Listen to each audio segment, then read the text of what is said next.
पाहू शकता की बीड जिल्ह्याच्या एक छोटंसं गाव आहे खोपा म्हणून, त्या तंड्यावर आम्ही आलो आहोत. तर एका युवकानं एक मोठी चळवळ उभा केलेली आहे की संबंध गल्लीपासून तर दिल्लीपर्यंत ही बातमी कळायला पाहिजे. कारण की ह्या गावामध्ये जे एक युवक होता त्या युवकानं जेणेकरून की भ्रष्टाचार मुक्त पार्टी अशा प्रकारे त्यांनी काढलेली आहे. तर पाहू शकता की आपल्यासोबत जे भ्रष्टाचारी मुक्त पार्टीचे काही कार्यकर्ते आहेत तर त्यांच्याकडून आपण चर्चा करूया. काय सांगा, नाव सांगा तुमचं? मी राजेश फकीरा राठोड, बुलढाण्यामध्ये पळसखेड नाईक या गावचा राहणार आहे.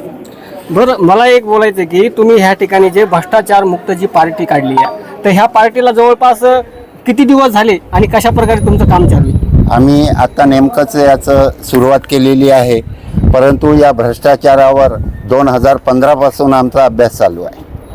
बरं, आता एकंदरीत पाहिलं तर तुमच्या संघटनेमध्ये बरेचसे कार्यकर्ते येत आहेत, तर ह्यांना काय मार्गदर्शन करणार पुढचं?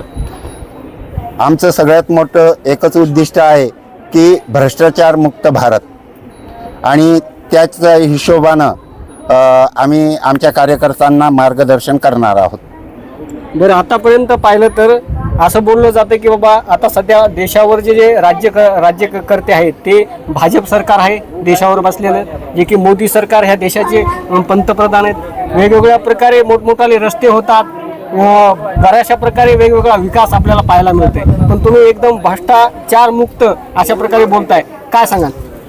या गावावरूनच एकंदरीत तुम्हाला अंदाज येईल की या गावावर जेवढा निधी खर्च झालेला आहे त्याच्यातून 5% सुद्धा निधी या गावामध्ये खर्च झालेला नाही. तुम्ही फक्त समृद्धी हायवे आणि बाकीच्या रस्त्यांचा जर विचार करत असाल तर खेड्यापाड्यामध्ये फक्त आणि फक्त 10 ते 15% कामं होतात आणि बाकीची सर्व कामे ही कागदावरच भ्रष्टाचार करूनच सगळे पैसा गडप केला जातो.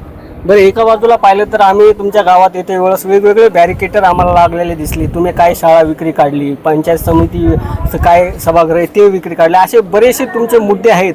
आणि हे विक्री काढण्याचा मुद्दा काय आहे, काय कारण आहे, कोण विकत घेणार आहे? याच्या मागचं मेन कारण आहे की जे शासनाकडून निधी आलेला आहे तो इथं खर्चच झालेला नाही, तो फक्त काहीतरी कागदावर थोटांगण म्हणून दाखवलेला आहे.